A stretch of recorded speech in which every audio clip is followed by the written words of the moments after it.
phone பேச time இல்ல, family dinner time இல்ல, shopping dating meeting எதுக்கும் டைம் இல்ல. Make time. Take that holiday. GT Holiday.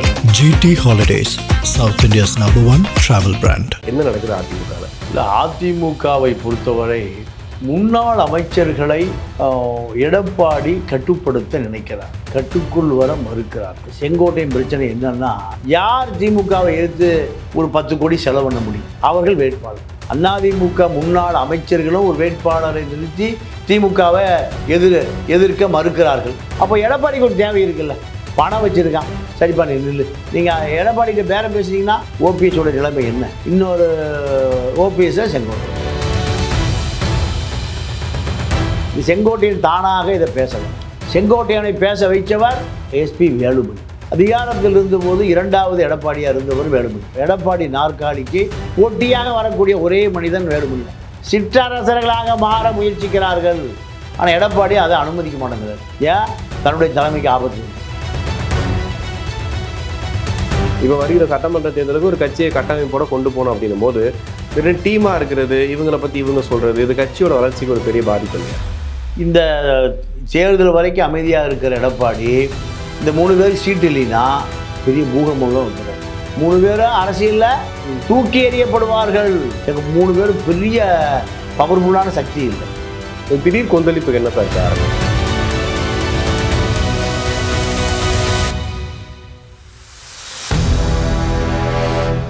உலகெங்கும் வாழும் ஆகாயம் தமிழ் நெஞ்சங்களுக்கு கிறிஸ்டியின் அன்பு வணக்கம். நம்மோடு மூத்த பத்திரிகையாளர் தமிழா பாண்டியன் இணைந்திருக்கிறார். வணக்கம் சார். வணக்கம். எப்படி இருக்கீங்க சார்? நல்லா இருக்கேன். இப்போ அதிமுக முன்னாள் அமைச்சர் கோகுலேந்திரா பேசுறதை கேட்டிருப்பீங்க. மரியாதை இல்லை, புறக்கணிக்கிறாங்க, ஒரு போட்டோவா போடுறது கூட யோசிக்கிறாங்க அப்படின்ற மாதிரி. செங்கோட்டையன் ஒரு முக்கியமான நிகழ்வுல கலந்துக்கல அப்படின்னு கேட்கும்போது, நான் புறக்கணிக்கல, நாங்க பங்கேற்கல அப்படின்ற வார்த்தை யூஸ் பண்றாரு. செல்லூர் ராஜு சொல்லும்போது, நாங்க தாங்க சீனியர் இபிஎஸை விட, நீங்க எங்ககிட்ட வந்து கேளுங்க அப்படிங்கிற மாதிரி அந்த வார்த்தைகளை பார்க்குறோம். இதை தாண்டி சமாதான குழுன்னு ஒரு குழு இருக்கு, அதிமுக ஒருங்கிணைக்கிறதுக்கு ஒரு குழு இருக்கு அப்படின்ற மாதிரி நிறைய விஷயங்கள் சொல்றாங்க. என்ன நடக்குது அதிமுகவில்? இல்லை, அதிமுகவை பொறுத்தவரை முன்னாள் அமைச்சர்களை எடப்பாடி கட்டுப்படுத்த நினைக்கிறார், கட்டுக்குள் வர மறுக்கிறார்கள். முன்னாள் அமைச்சர்களுடைய கட்டுப்பாட்டுக்குள் எடப்பாடியை கொண்டு வர முயற்சிக்கிறார்கள். எடப்பாடி மறுக்கிறார். இதான் இப்போ அதிமுகவில் உள்ள குழப்பம். அதிமுகவை பொறுத்தவரை முன்னாள் அமைச்சர்களை தாண்டி சில சக்திகளை அதிமுகவுக்குள்ள வளர்க்க வேண்டிய தேவை இருக்குது எடப்பாடிக்கு. அதை முழுக்க அந்த மாவட்ட செயலாளர்கள், முன்னாள் மந்திரிகள் யாரையும் விட மாட்டேங்கிறாங்க. இப்போ உதாரணத்திற்கு செங்கோட்டையின் பிரச்சனை என்னன்னா, ஆற்றல் அசோக்குமார் ஈரோடு முன்னாள் நாடாளுமன்ற வேட்பாளர், அவரை செங்கோட்டையனை கேட்காமல் அறிவித்து விட்டார். அதே போல் திருப்பூரில் வேலுமணிக்கு தெரியாமல் ஒரு வேட்பாளரை அறிவித்து விட்டார். திருச்சியில் கருப்பையா ஒரு வேட்பாளர், நாடாளுமன்ற தொகுதி வேட்பாளர், அவரை அது யாருக்குமே தெரியாது. ஆக்சுவலாக தொகுதியில் இருக்கிறவங்களுக்கே தெரியாது. அதிமுக மணல் ராமச்சந்திரனுடைய அக்கா மகன், இப்போ அந்த கரிகாலனுடைய தம்பி. தூத்துக்குடியில் புத்தூர்கட்டு வேலுமணி. இப்படி தமிழ்நாடு முழுக்க யார் திமுகவை எதிர்த்து ஒரு 10 கோடி செலவு பண்ண முடியும்? அவர்கள் வேட்பாளர். அதிமுக முன்னாள் அமைச்சர்களும் ஒரு வேட்பாளரை நிறுத்தி திமுகவை எதிர்க்க மறுக்கிறார்கள். அப்போ எடப்பாடிக்கு ஒரு தேவை இருக்குல்ல, யார் 10 கோடி செலவு பண்ணுறானோ அவனை பணம் வச்சுருக்கான், சரிப்பா நீ நில்லு, 10 கோடி செலவு பண்ணு. முன்னாள் அமைச்சர்கள் என்ன பண்ணுறாங்க? 10 கோடி 20 கோடி செலவு பண்ண வேஸ்ட்டு, ஜெயிக்க முடியாது. அப்போ கட்சி இருக்குதுன்னு எப்படி தெரியும்? இப்போ ஜெயலலிதா இருக்கும் என்ன பண்ணனா, நீ நில்லுப்பா, நீ செலவு பண்ணு, மறு பேச்சே இல்லை. அவன் திருப்பி அந்த செலவு பண்ணவருக்கு சீட்டு உறுதியாக ஜெயலலிதாட்டெல்லாம் கேட்க முடியாது. அம்மா நான் செலவு பண்ணுறம்மா 20 கோடி ரூபா, எனக்கு நீங்கள் மந்திரி பதவி கொடுப்பீங்களான்னு கேட்க முடியாது. யார்கிட்ட? ஜெயலலிதாட்ட கேட்க முடியாது. ஆமாம், கேட்டால் அவன் கிடைக்க அடிப்படை உறுப்பினர் தூக்கி வச்சுட்டு அந்த அம்மா இப்போ என்கிட்டயே டிமாண்ட் பண்ணுறேன். ஆனால் எடப்பாடிகிட்ட இப்போ இந்த கூட்டணி, அதாவது அதிமுக இருக்கக்கூடிய முன்னாள் மாவட்ட செயலாளர்கள், முன்னாள் மந்திரிகள், ஒன்றிய இவர்களை ஏன் நம்ம கலைக்கணும், செலவும் பண்ண மாட்டேங்கிறாங்க. அதே நேரத்தில் நிற்கவும் மாட்டேங்கிறாங்க, திமுக எடுத்து நிற்கவும் மாட்டேங்கிறாங்க. அப்போ எடப்பாடி என்ன பண்ணுவார்? ஒரு கட்சியை கட்டி காப்பாற்றணும் என்ன பண்ணுவார்? யார் பணம் இருக்கானோ வேட்பாளரை போடத்தானே செய்வார். இல்லை இப்போ அது டேரெக்டாக இப்போ செங்கோட்டையன் சொல்லாமல் இப்போ அந்த வெற்றி விழா நடந்துட்டு இருக்கு, ஒரு பாராட்டு விழா வைக்கிறீங்க, அதில் வந்துட்டு முக்கிய தலைவர்களான எம்ஜிஆர் ஜெயலலிதா புகைப்படம் இல்லாமல், ஏன்னா அதுக்கு காரணமே ஜெயலலிதா அவர்கள் அப்படின்னு சொல்லும்போது அவங்க படத்தை புறக்கணிக்கிறாங்க, அதனால தான் நான் போகலன்னு சொல்கிறாரு. இந்த காரணத்தை எப்படி பார்க்குறீங்க? இது போலியான காரணம். நீங்கள் ஜெயலலிதாவையும் எம்ஜிஆரையும் கவலைப்பட வேண்டிய ஆள் முதல் மனிதன் யார்? எடப்பாடி. செங்கோட்டையனோ வேலுமணியோ தங்கமணியோ வீரமணியோ ஹெல்த் விஜயபாஸ்கரோ அல்ல. நிகழ்ச்சி நடத்துகிறவன் அந்த தவறை பண்ணியிருக்கான். ஜெயலலிதா படத்தையும் வைக்கல, எம்ஜிஆர் படத்தையும் வைக்கல, ரைட்டு. அத்திக்கடவு திட்டத்துக்காக போராடியவர்கள் அவர்கள் தான். சரி, எடப்பாடின்னு கேட்குறாங்க. எடப்பாடி தான் இதுக்காக கவலைப்படணுமே தவிர, இப்போ ஜெயலலிதா இல்லாத இடத்துல அதை நிரப்பி கொண்டு இருப்பவர் எடப்பாடி. எடப்பாடிக்கு நீங்கள் ஆதரவாக இருக்கணுமே தவிர எந்த சூழ்நிலையிலும்.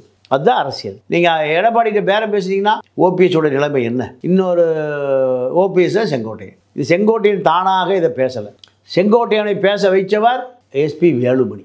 ஏன் எஸ்பி வேலுமணி பேச வைக்கிறாருன்னா, அதிகாரத்தில் இருந்தபோது இரண்டாவது எடப்பாடியாக இருந்தவர் வேலுமணி. இப்போ வேலுமணிகிட்ட எடப்பாடி எந்த தொடர்புமே இல்லை. அந்த கோபம்தான் யார் அதிமுகவை எதிர்த்து விமர்சனம் செய்கிறார்களோ அது அவர்களுடைய கருத்து அல்ல. யாருடைய கருத்து? அது வேலுமணியுடைய கருத்து. வேலுமணி எடப்பாடி நாற்காலிக்கு போட்டியாக வரக்கூடிய ஒரே மனிதன் வேலுமணி தான். ஒரு டீம் ஃபார்ம் பண்ண மாதிரி சொல்றாங்களே, அதாவது இப்போ அதிமுக எடப்பாடிக்குன்னு அவருக்கு ஒரு டீம், இப்போ அந்த கலந்துக்கிட்டவங்களே பார்த்துருப்பீங்க, அவருக்கு ஆதரவாக பேசக்கூடியவங்க அவங்க ஒரு டீமாக இருக்காங்க. இன்னொரு பக்கம் நீங்கள் சொல்கிற மாதிரி செங்கோட்டையன், செல்லூர் ராஜு, கோகுலேந்திரா இவங்கெல்லாம் ஒரு டீமாக ஃபார்ம் பண்ணுறாங்க அப்படின்ற மாதிரி இருக்குது. ஏற்கனவே அதிமுக 2 ஆயிடுச்சு, அதுக்கப்புறம் திருப்பி 1 சேர்த்தோம் அப்படிலாம் சொன்னாங்க. இப்போ வருகிற சட்டமன்ற தேர்தலுக்கு ஒரு கட்சியை கட்டமைப்போட கொண்டு போகணும் அப்படின்னும் போது வெறும் டீமாக இருக்கிறது, இவங்களை பற்றி இவங்க சொல்கிறது, இது கட்சியோட வளர்ச்சிக்கு ஒரு பெரிய பாதிப்பு இல்லையா? இல்லைங்க, அது யார் அதை பற்றி யோசிக்கணும்னா, நீங்கள் செங்கோட்டையனோ செல்லூர் ராஜும் கோகுலேந்திராவும் தான் யோசிக்கணும். இந்த தேர்தல் வரைக்கும் அமைதியாக இருக்கிற எடப்பாடி இந்த 3 பேருக்கு சீட்டு இல்லைன்னா பெரிய பூகம்பம்லாம் வந்துடாது. 3 பேரும் அரசியலில் தூக்கி எறியப்படுவார்கள். ஓபிஎஸ்க்கு நிலைமை என்ன ஆச்சு? இப்போ எடப்பாடிகிட்ட ஏதாவது எனக்கு ஒரு பதவி கொடுன்னு கெஞ்சறார். இதே நிலைமை செல்லூர் ராஜுக்கும் செங்கோட்டையனும் கோகுலேந்திராவுக்கு வரும். கோகுலேந்திரா செல்லூர் ராஜு 3 பேரும் செங்கோட்டையன் 3 பேரும் பெரிய பவர்ஃபுல்லான சக்தி இல்லை. செல்லூர் ராஜு இல்லைன்னா மதுரை அதிமுக கலைஞர்னு சொல்ல முடியாது. கோகுலேந்திரா இல்லைன்னா சிவகங்கை கோணார்கள் பூரா கோகுலேந்திரா விட்டு அதிமுக கூட வெளியேறிவான்னு சொல்ல முடியாது. செங்கோட்டையன் வெளியே போயிட்டாருன்னா கொங்கு கவுண்டர்கள் பூரா அதிமுக வெளியேறிவான்னு சொல்லவே முடியாது. ஏன்னா 3 பேருக்கும் 3 பேர் குடும்பமே பின்னாடி வராது. ஓபிஎஸ் பின்னாடி ஓபிஎஸ் குடும்பமே வரல. இதுதான் நிலைமை.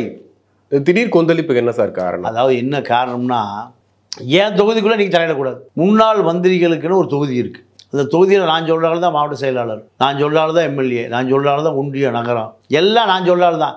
என் கட்டுப்பாட்டில் கட்சி இருக்கணும். அப்போ தான் எனக்கு பயப்படுவான் யார்? எல்லாமே. அப்போ எடப்பாடி நேரடியாக வேலை செய்கிறவனுக்கு கூப்பிட்டு சீட்டு கொடுக்குறாரு. அவன் என்ன எப்படி மதிப்பான்? இதுதான் ஈகோ பிரச்சனை. ஆனால் இந்த ஃபோட்டோ போடலை, என் ஃபோட்டோ சின்னதாக போடுறீங்க, இவர் ஃபோட்டோ பெருசாக போடுறீங்க அப்படிங்கிறது ஒரு மனுஷனாகவே மதிக்கிறது இல்லை, நாய் மாதிரி எங்களை வந்துட்டு வச்சுருக்காங்கன்ற மாதிரிலாம் சொல்கிறாங்களே கோகுலேந்திரா, இதை எப்படி பார்க்குறீங்க? இல்லை, இது ஓவரான செய்தி. அதாவது இந்த அம்மா கண்ணப்பன் கூட தான் அரசியலுக்கு வருது. கண்ணப்பனை ஜெயலலிதா தூக்கி வீசிடுது. அப்புறம் அந்த அம்மா எம்பி ஆக்குது, மந்திரி ஆக்குது. வேறு அதிமுக நடந்ததா இல்லையா? நாய் மாதிரி நரி மாதிரி இருந்தால் இந்த அம்மா எப்படி எம்பி? ஆக்சுவலி இப்போ இருக்கிறோம்னு சொல்கிறாங்க. ஜெயலலிதா காலத்தில் நாங்கள் ரொம்ப மரியாதையாக இருந்தோம், பட் இந்த டைமில் இப்போ பார்த்தீங்கன்னா இவ்வளோ கேவலமாக நடத்துகிறாங்கன்னு இப்போ சொல்கிறாங்க அவங்க. சசிகலாட்ட எப்படி இருந்தீங்கன்னு உலகத்துக்குமே தெரியுமே. சசிகலா பார்த்து கும்பிட்டு விழுந்து காலில் விழுந்து பல்ட்டி அடித்து போனால் தானே அரசியலில் இருக்க முடியும். அப்படி வந்தவர் தானே எடப்பாடியை, ஓபிஎஸ் எல்லாமே அப்படி தானே. ஜெயலலிதா காலில் விழுகிறீங்களும் சசிகலா காலில் விழுகணும். சாமியோட பூசாரி தான் முக்கியம். இப்படி தானே இருந்தது. அதிமுக திமுக 2 இப்படி தாங்க இருக்குது. 18 வயசு இளைஞன் யார்? இன்பநிதி. பார்த்தமாலே ஜல்லிக்கட்டில் கலெக்டர் ஓடி பின்னாடி போப்பாயா அமைச்சு எந்திரிச்சு நிற்கிறார், உட்கார சொல்கிறார். அவர் என்ன 50 தலைவர்கள் ஒருவரா இன்பநிதி? இல்லை திமுக கொள்கை வகுப்பாளரா? இல்லை திமுக ஸ்ட்ராட்டஜி பற்றி பிஹெச்டி பண்ணியிருக்காரா? என்னையா முதலமைச்சர் விட்டு வேறு எந்த தகுதியும் இல்லையா அந்த பையனுக்கு? இதே தான் அதிமுகவில். அதிமுக திமுக 2மே அடிமைகள் முன்னேற்ற கழகம். இப்போ தலைமையை யோசிக்கிறாங்களோ? இப்போ எடப்பாடி பழனிசாமிக்கு தகுதி வாய்ந்த தலைமை அவர் இருக்க மாட்டார்னு நினைக்கிறாங்களோ இவங்க எல்லாரும்? இவர் கீழே நம்ம இல்லைங்க, அதாவது இவங்களுக்கு எந்த செல்வாக்கு இல்லாத நபர்கள். அதிமுக தொண்டை 2021 எடப்பாடி தலைமை ஏற்று தான் 76 எம்எல்ஏ ஓட்டு போட்டான். ஜெயலலிதா இல்லை, எம்ஜிஆரில் யார் இருந்தாங்க அப்போ? எடப்பாடி பழனிசாமி. எடப்பாடி தான். இல்லை கோகுலேந்திரா ஓட்டு போட்டாங்களா, செல்லூர் ராஜுக்கு ஓட்டு போட்டாங்களா, இல்லை ஓபிஎஸ்க்கு ஓட்டு போட்டாங்களா, செங்கோட்டையன் ஓட்டு போட்டாங்களா? ரெட்டையில் இல்லாமல் இவர்கள் ஜெயிச்சு வந்தாங்கன்னா இவங்களுக்கு என்ன சொல்லணும் கேட்கலாங்க. இவர்கள் ஜெயிச்சு வரட்டுமே, கவுன்சிலராக கூட ஜெயிச்சு வர முடியாது. ஒரே பலம் எது? ரெட்டையிலே தான். அப்போ இவர்களை பின்னணியிலிருந்து இயக்குவது எஸ்பி வேலுமணி. நீங்கள் டெய்லி 2 பேர் பேசிக்கிறாங்க, நமக்கு மரியாதை இல்லைண்ணா, உழைச்சதுக்கு பிரயோஜனம் இல்லைண்ணா. என்ன மரியாதை இல்லைன்னா அந்த மாவட்டத்துக்குள்ளே இவங்களை தவிர யாரையும் கேட்கக்கூடாது. இவர்களை கொஞ்சம் அடிமைகளை வச்சுக்கிட்டு அவர்களை ஒன்றிய செயல் நகர செயலாளர் போட்டுட்டு எம்எல்ஏ இவங்க சொல்கிறாள் எம்எல்ஏவை போட்டுட்டு இவர்கள் மந்திரியாக இருப்பாங்க. சிற்றரசர்களாக மாற முயற்சிக்கிறார்கள். ஆனால் எடப்பாடி அதை அனுமதிக்க மாட்டேங்கிறார். ஏன்? தன்னுடைய தலைமைக்கு ஆபத்து வந்துடும். இவர்கள் பலவீனமாக இருக்கிற வரை தான் எடப்பாடி இருக்க முடியும். இவர்கள் பலமான வாய்ப்பே இல்லை. அது வேறு விஷயம். ஜெயலலிதா பொறுத்த வரைக்கும் ஒன்மேன் பார்ட்டி தான், எம்ஜிஆர் ஒன்மேன் பார்ட்டி தான், கருணாநிதி ஒன்மேன் பார்ட்டி தான். இப்போ அந்த ஒன்மேன் பார்ட்டியாக ஒரு வருட காலம் தேவைப்படுது எடப்பாடிக்கு. 2026 தேர்தல் வரைக்கும் இந்த சலசலப்பு இருக்கும். 26க்கு பிறகு நாற்காலியில் அமர்ந்துட்டார்னா எதிர்ப்பதற்கு ஒரு ஆள் இருக்கு. இதுதான் அதிமுக திமுக. நீ கருணாநிதி எதிர்த்து எவனும் பேச மாட்டான், ஜெயலலிதா எதிர்த்து பேச மாட்டான். ஆனால் ஸ்டாலினை எதிர்த்து பேசி கொண்டு இருந்தவர்கள் பூரா எப்போ வாயை பொத்துறான்னா 21 முதலமைச்சரான பிறகு அத்தனை பேர் ஸ்டாலின் கட்டுப்பட்டாங்க. யார்?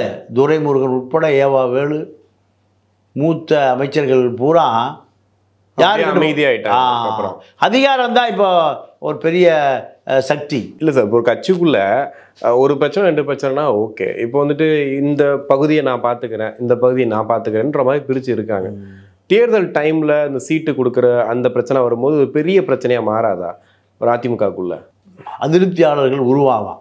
அது எவ்வளோ நாளைக்கு தான் அந்த தேர்தல் முடிகிற வரை. தேர்தல் முடிஞ்சு வாக்கு எண்ணி அவர் அமைச்சர்னா முதல் மாலை வந்தால் போய் நிற்பான். எங்கே போய் நிற்பான்? அவர் ஜெயிச்சிட்டாருன்னா போய் அங்கே போய் அப்படியே போய் காலில் விழுந்துருவான். முதல் மாலை ஆதித்தனாரே போய் எம்ஜிஆர் வீட்டில் காலில் விழுந்தார். எம்ஜிஆர் கட்சி விசில் அடித்தான் குஞ்சு, இப்பெல்லாம் நாட்டை ஆள தெரியுமா, நான் பேரிஸ்டர் படிச்சிருக்கேன்னு சொன்னேன். ஆதித்தனாரை எம்ஜிஆர் ஜெயிச்சோன்னையும் முதல் மாலையோடு போய் எம்ஜிஆர்கிட்ட போய் நின்னார். திராவிட இயக்கம் என்பது அதிகாரத்தை நோக்கிய போட்டி தான் திராவிட இயக்கமே தவிர இவர்கள் கொள்கைக்கான போட்டி அல்ல. கொள்கை என்பதே யாருக்குமே தெரியாது. இப்போ நீங்கள் கோகுலேந்திரா சொன்னது கூட சொன்னீங்க, அது சும்மா ஒரு இதுக்காக சொல்கிறாங்க அப்படின்ட்டு. ஆனால் நீங்கள் சமீபத்தில் பார்க்கும்போது அதிமுகவோட அந்த பேனர்கள், அவங்க நிகழ்ச்சிகளில் குறிப்பாக ஜெயலலிதா ஃபோட்டோவும் சரி, எம்ஜிஆர் அவர்களோட ஃபோட்டோவும் சரி, கொஞ்சம் சின்னதாகிட்டே தான் வருது. அந்த பிராண்ட் அப்படியே சின்னதாகிட்டே தான் வருது. தொடர்ந்து எடப்பாடி பழனிசாமி அதை பார்த்து தான் இருக்கார். இப்போ கூட அந்த பாராட்டு விழா யாருனால் நடந்துச்சு எல்லாமே தெரியும் அவருக்கு. ஒரு முக்கியமான பொறுப்பில் இருக்கும், அவங்க ஃபோட்டோ இல்லைன்ற ஒரு கேட்டிருக்கலாம் இல்லையா? சாதாரண விமர்சனமாக வைக்கிறாங்க நிறைய பேர். ஃபுல்லாக உங்கள் ஃபோட்டோ மட்டும்தானே இருக்குது. இப்போ திராவிட இயக்கங்களை உருவாக்கியவர் தந்தை பெரியார். அதிமுக தந்தை பெரியார் யாராவது தெரியுமா? இன்னைக்கு அதிமுக தொண்டங்கிட்ட போய் பெரியார் எங்களுக்கு தெரியுமான்னு கேளுங்க, பேச மாட்டேன். தெரியாது. அவனுக்கு தெரிஞ்ச ஒரே ஆள் எம்ஜிஆர் ஜெயலலிதா தான். அதற்கு முன்பு அண்ணா நாமம் வாழ்கன்னு எம்ஜிஆர் சொல்லுவார், நானே கேட்டிருக்கேன். அண்ணா நாமம் வாழ்கன்னு சொல்லி தான் கூட்டத்தை முடிப்பார். இப்போ அண்ணா எல்லாம் மறந்துட்டான். இப்போ டிஎம்கே போஸ்டரில் 4 ஐம்பெரும் தலைவர்கள் மாதிரி 4 பெரும் தலைவர்கள் இருக்காங்க. கருணாநிதி, அடுத்து ஸ்டாலின், உதயநிதி, இன்பநிதி. பார்த்தீங்கன்னா அந்த 5 தலைவர்கள் மாதிரி 4 பேர் தான் இருக்காங்க. சரியா? அண்ணா எங்கேயா போயிட்டார், பெரியார் எங்கே போயிட்டார், முடிஞ்சு போச்சு எல்லாம். அவ்வளோ பெரிய நீங்கள் உதயநிதிக்கு இன்பநிதிக்கு வைக்கிற போஸ்டரில் ஸ்டாம்ப் சைஸாக யார் இருக்கா? பெரியார் இருக்கா? பெரியார் இருப்பார். அண்ணா இன்னும் குட்டியாக இருக்கார். இதுதான் அதிமுகவுலையும். எம்ஜிஆர் படம் இப்போ ஸ்டாம்ப் சைஸ் ஆகி போச்சு, பார்த்தீங்களா? பார்த்துருக்கேன், அதான் கேட்குறேன். அப்போ எம்ஜிஆர் தேவையில்லை, ஜெயலலிதா தேவையில்லை. இப்போல்லாம் யார் படத்தை சோப்பில் வைக்கிறான்? எடப்பாடி பழனிசாமி. எம்ஜிஆர் படம் ஜெயலலிதா படம் வச்சு அதிமுக தொண்டை. இப்போ எடப்பாடி படத்தை திமுககாரன் யார் படத்தை வைக்கிறான்? உதயநிதி படத்தை வைக்கிறான். இன்பநிதி பிரிண்ட் அடிக்க சொல்லியிருக்கான். அது கொஞ்ச நாளையில் இப்போ அப்பா ஓய்வுக்கு போய் அது வர்ற சட்டமன்ற தேர்தல் பிரச்சாரத்தில் உதயநிதி தான் சிஎம் கேண்டிடேட். இல்லை சார், இப்போ புதிய கட்சிகள்லாம் நிறைய வருது, பயங்கர இம்பாக்ட்லாம் பண்ணுறதா சொல்கிறாங்க. அவங்க கூட கூட்டணி வைக்கிற கூட அதிமுக தயாராகுனாலாம் பேசிகிட்டு இருக்காங்க ஒரு பக்கம். இப்படி இருக்கும்போது நம்ம எம்ஜிஆருக்காகவும் ஜெயலலிதாவுக்காகவுமே தொண்டராக இருக்க வேண்டிய நிறைய பேர் இங்கே இருக்காங்க. ஸோ அவங்களுக்கு ஒரு அதிருப்தி ஆகாதா? என்னடா அவங்க முன்னாடி இருந்த தலைவர்களை மறந்துட்டு இப்போ பண்ணிகிட்டு இருக்காங்க அப்படிங்கிறத இப்போ ஞாபகப்படுத்துகிற மாதிரி தான் இந்த பிரச்சனையும் இருக்குது. இப்போ உள்ள இருக்கக்கூடிய மூத்த நிர்வாகிகளையே எடப்பாடி பழனிசாமி மதிக்க மாட்டுறாரு, புறக்கணிக்கிறாரு அப்படின்ற மாதிரி. இப்போ செங்கோட்டையன் சொன்னதை ஒரு பாயிண்டில் ஏற்றுக்கலாம். ஏங்க நீங்கள் வந்து எம்ஜிஆர் ஃபோட்டோவும் ஜெயலலிதா ஃபோட்டோவும் வைக்கல அப்படிங்கிறதையும் ஏற்றுக்கலாம் இல்லையா? ஸோ இதனால் மொத்தமாக கட்சி மேலே ஒரு நம்பிக்கை இல்லாமல் போயிடும்ல. ஏன்னா அவங்க பழைய வந்தவங்களையும் மறந்துட்டாங்க, இருக்கிறவங்களையும் மறக்கிறாங்கன்ற மாதிரி ஆகிடாதா? சார், நான் இப்போ ஈரோடு இடைத்தேர்தலுக்கு போன பிறகு 1 மாதம் இருந்தேன். 13ஆம் தேதி போய்ட்டு இப்போ 10ஆம் தேதி தான் வந்தேன். 27 28 நாளில் பல விஷயங்களை நேரில் பார்க்கக்கூடியதாக எனக்கு ஒரு வாய்ப்பு கிடைச்சது. என்னென்ன விஷயங்கள் பார்த்தீங்க? என்ன விஷயம் பார்த்தோன்னா, ஒட்டுமொத்தமாக இந்த மக்களுக்கு அரசியல் தெரிந்த 35% பேர் பூத்துக்கே வரதில்லை. எங்க ஓட்டு பெட்டிக்க வரதில்லைங்க. நான் சந்தித்த 5000 பேர் எனக்கு ஓட்டு போடுறதா எனக்கு 5000 ஓட்டு வந்திருக்கு. அத்தனை பேர் என்னை முகநூலில் பார்க்குறவங்க, ஃபேஸ்புக்கில் பார்க்குறவங்க, இன்ஸ்டாகிராமில் பார்க்குறவங்க, யூடியூப்பில் பார்க்குற அத்தனை பேர் என்னை 5000 பேர் நேரடியாக நான் போய் சந்தித்தேன் சார். இந்த ஈரோடு கிழக்கில் இந்த 1 மாத காலம் 5000 பேரை நான் நேரடியாகவே சந்தித்தேன். ஆனால் அங்கே வரல. அவங்க 5000 பேரும் என்னை நேரடியாக வந்து ஆதரவு கொடுத்தவர்கள். அத்தனை பேர் எங்கே வரல? பூத்துக்கே வரல. அத்தனை பேரும் படித்தவர்கள், பண்பாளர்கள், தமிழக இந்திய அரசியலை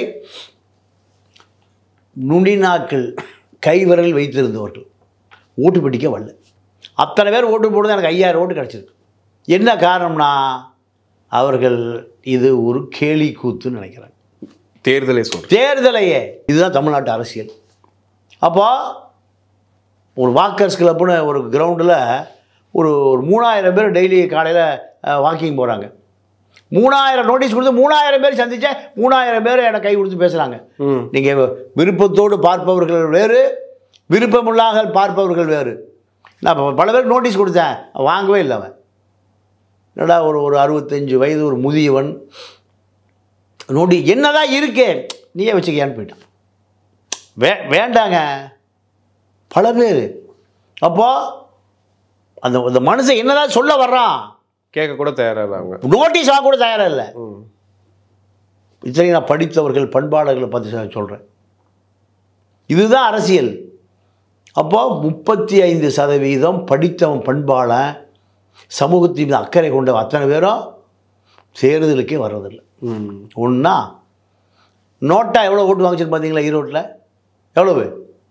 6500 ஓட்டு.